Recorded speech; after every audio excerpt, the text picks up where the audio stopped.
Hello viewers, আসসালামু আলাইকুম। Welcome back to my channel. সবাই কেমন আছেন?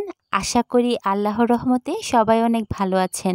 আজকে আমি নিয়ে এসেছি খুবই মজাদার একটি কেকের রেসিপি, আর তা হলো লেমন কেক। এই কেকটি দেখতেও ভালো লাগে আর খেতেও ভীষণই মজার হয়। তাহলে চলুন শুরু করি। তার জন্য প্রথমেই এখানে 1 ঘন্টা আগে ফ্রিজ থেকে নামিয়ে রাখা 4টি ডিম নিয়ে কুসুমগুলো আলাদা করে নেব। তারপর একটি বিটারের সাহায্যে মিডিয়াম স্পিডে ডিমের সাদা অংশ বিট করে নেব। তারপর 1 কাপ চিনি 2-3 বার করে অল্প অল্প করে ডিমের সাথে মিশিয়ে নেব। স্বাদমতো লবণ দিয়ে দেব। ডিমের কুসুমগুলো দিয়ে দেব। তারপর 3 টেবিল চামচ সয়াবিন তেল দিয়ে দেব। আর কেকটির নাম যখন লেমন কেক, তাহলে লেমন তো নিশ্চয়ই থাকবে। তার জন্য একটি লেবু নিয়ে তাতে লেবুর সবুজ অংশটা হাফ চা চামচ গ্রেট করে নেব। লেবুর সাদা অংশ কিন্তু দেয়া যাবে না, তাতে কেকটা তিতা লাগবে। আবারও একটু বিট করে নেব। তারপর 1 ফালি লেবু চিপে তার রস দিয়ে দেব। এবার বিট করে সব কিছু মিশিয়ে নেব। তারপর 1 চা চামচ ভ্যানিলা এসেন্স দিয়ে দেব। আর এখানে 1 চা চামচ লেমন ইমলশন দিয়ে দেব। এতে করে কেকটা খেতে ভীষণই ভালো লাগে।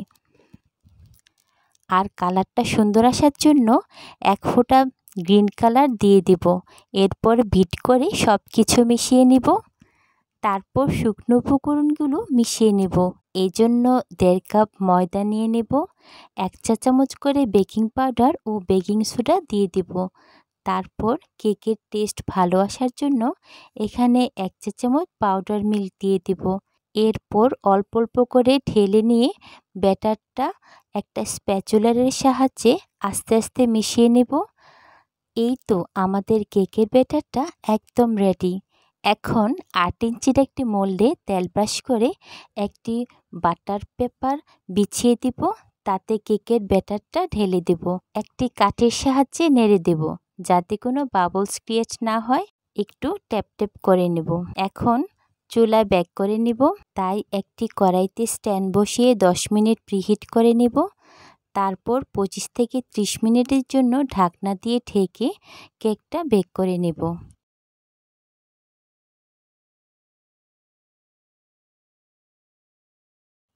30 মিনিট পর একটি কাঠি দিয়ে চেক করে দেখব কেকটা হয়েছে কিনা।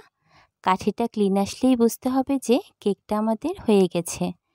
এখন কেকটা কেটে দেখাচ্ছি কেমন হয়েছে। কেকটা অনেক সফট ও ভীষণই টেস্টি হয়েছে। লেমনের সাথে কেকটা খেতে অনেক ভালো লাগে। তাহলে বাড়িতেই আপনারা এভাবে চাইলে লেমন কেক বানিয়ে খেতে পারেন। আশা করি আপনাদের কাছেও অনেক ভালো লাগবে। আসসালামু আলাইকুম। আল্লাহ হাফেজ।